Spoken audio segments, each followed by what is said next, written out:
You are standing outside the Spanish consulate in Buenos Aires. It is 5 in the morning, and the line already curls around the block.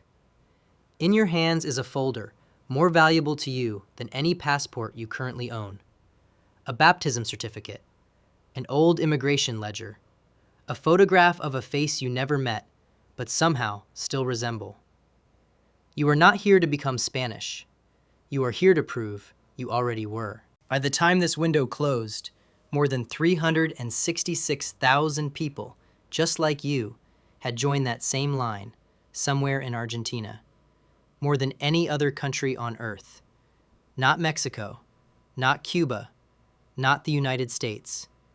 Argentina alone submitted more of these claims than anywhere else on the planet.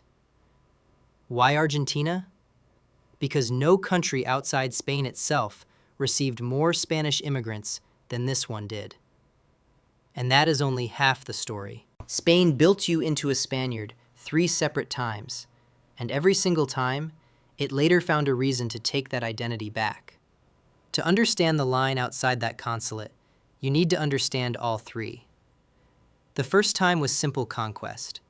Spain ruled this land for nearly 250 years before Argentina ever existed as its own country. Spanish law took root here.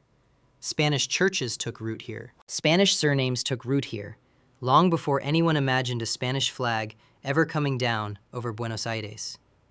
Independence arrived in the early 1800s. The flag came down, but the ships kept arriving anyway. By the late 1800s, the newly independent Argentine Republic needed settlers to fill an almost empty countryside. So it went looking in the exact country it had just fought a war to leave. Historian José C. Moya, who has studied Spanish immigration into Buenos Aires in detail, traces wave after wave of Galicians, Basques, and Andalusians crossing the same ocean their ancestors had crossed generations earlier, only in reverse. In 1910 alone, more than 100,000 Spaniards landed in Argentina. That was over half of every single Spaniard who left Spain that entire year. That was the second time. And it is the one that likely put your own great-grandparents on a boat. Picture it directly. You step off a steamship onto the docks of Buenos Aires in 1910, holding one suitcase and a letter from a cousin who left 5 years earlier. Your first stop is not a home. It is the Hotel de Inmigrantes, a massive reception building built right on the waterfront, just to process the flood of new arrivals like you. It is still standing today, turned into a museum, holding the exact same silence it once held for thousands of strangers a week. You barely speak like the locals yet. Within a decade, you will marry one of them. Your children will grow up calling themselves Argentine without a second thought, and Spain will shrink down to nothing more than a grandmother's accent at Sunday dinner. Then, in 1936, the third time turned into a taking away instead of a giving. Civil war tore Spain apart, and the dictatorship of General Francisco Franco followed. Thousands fled, many boarding ships from the exact same ports their grandparents had sailed from a generation earlier. Some lost Spanish nationality outright for backing the losing side of the war. Others lost it far more quietly, through a law that stripped citizenship from any Spanish woman who married a foreigner before 1978. An entire generation of Spaniards was legally erased from Spain. Their children, meanwhile, grew up completely, unmistakably Argentine, with no paperwork left to prove otherwise. That erasure sat unresolved for over 80 years. Is a government allowed to simply forget the people it once claimed as its own? In October 2022, Spain finally answered.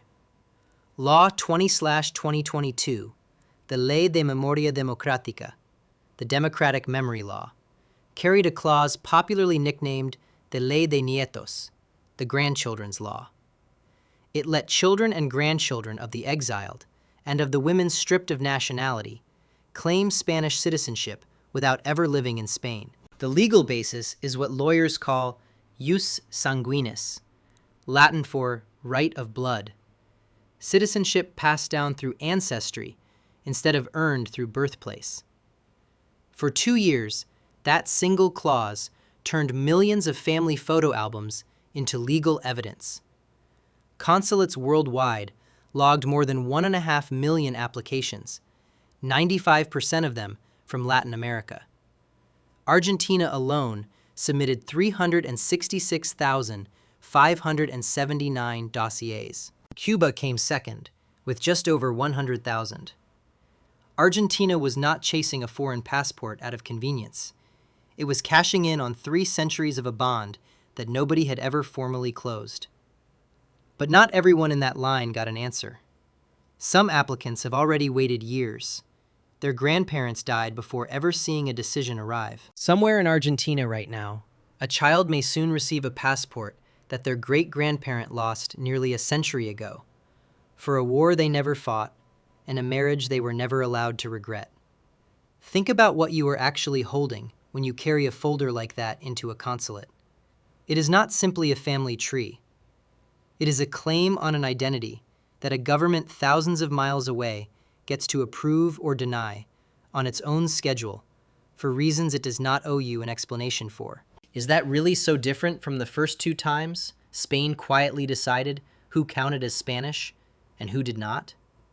Your great-grandfather crossed the Atlantic carrying 1 suitcase. A century later, you crossed a city carrying 1 folder. Both journeys were about the exact same thing: becoming Spanish.